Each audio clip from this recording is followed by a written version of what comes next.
Welcome to Unit 1 Google Suites. This tutorial is on Google Gmail, Part 2, Writing a Professional Email. There are 5 parts to a professional email: the greeting, the thank you when it's appropriate, third, purpose, the fourth is your closing remarks, and 5 is the closing. To access your Gmail account, you're going to click on Gmail and log in. To compose an email, you would go to compose icon, select it, and then now we have our email new message. So I am going to send this to Mr. Reed, and I am pretending that I am a student in his class. And I have a concern about my history of computer worksheet. When I look in the grade book, it's not there. So I have a 0, so I want to know why. So I'm going to write in the subject line, History of Computer Worksheet. That lets him know what the issue is. And then I'm going to do the first step, which is my greeting. Since I'm writing a professional email and Mr. Reed is my teacher, I will start off with Dear Mr. Reed. And then I'm going to hit enter twice. And notice that I don't use punctuation.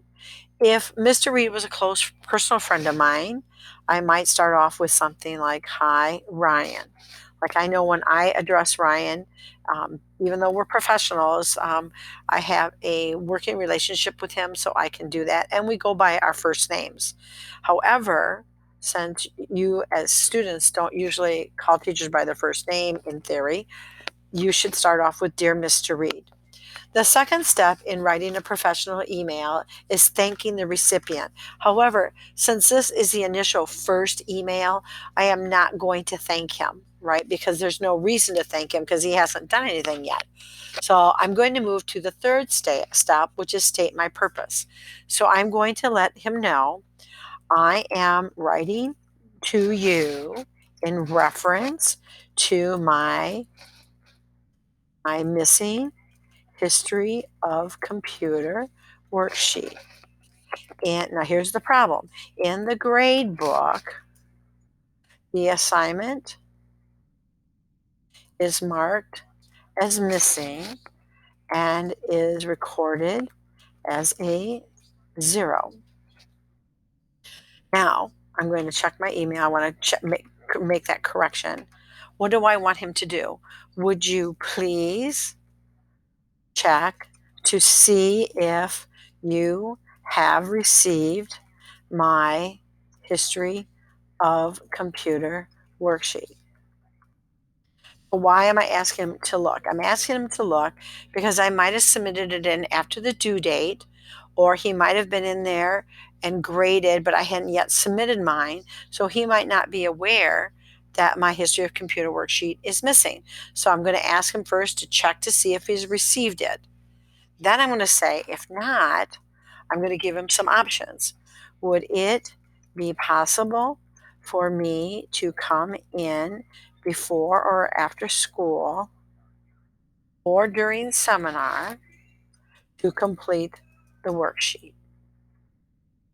So I'm telling them, okay, if you haven't got it, you checked, it's not there, would you please, can I come in to finish it up? So I'm giving them a solution, and then I'm going to thank him. Thank you for checking to see if my worksheet has been completed. Sincerely. And then down here I have my name. So let's look at the parts of the letter or the email. Here is my initial greeting. Dear Mr. Reed. And then I am writing to you is I'm talking to him. I skipped the second step, right? Because I'm not going to thank him. I'm going to move on to my purpose. I'm writing to you in reference to my missing History of Computer worksheet. In the grade book, the assignment is marked as missing and is recorded as a 0. Would you please check to see if you have received my history and computer worksheet?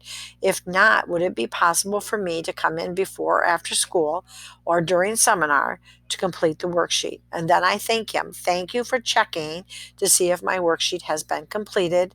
And then now here is my fifth step. "Sincerely, my closing." And notice there's no punctuation. All right, then I check through to make sure I have a professional written email.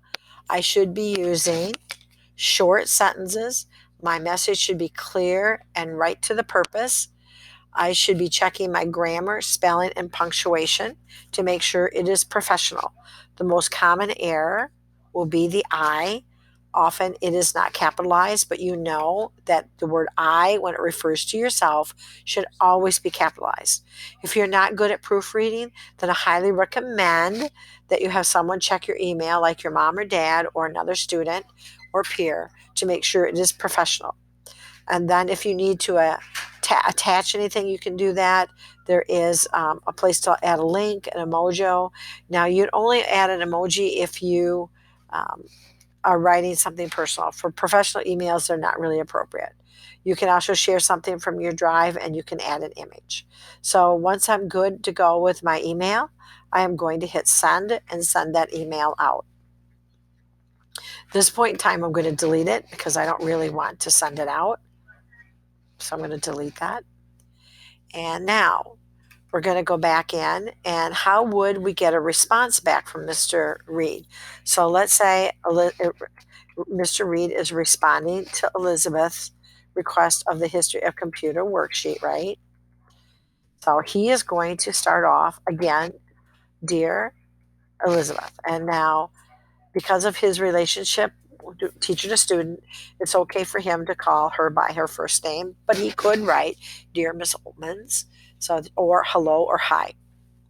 Now, first of all, he's going to thank her. "Thank you for your email concerning your missing worksheet." Now, purpose. I have check Google Classroom to see, let's make this big again, to see if your worksheet has been submitted, since this is the most common error in Google Classroom. At the present time,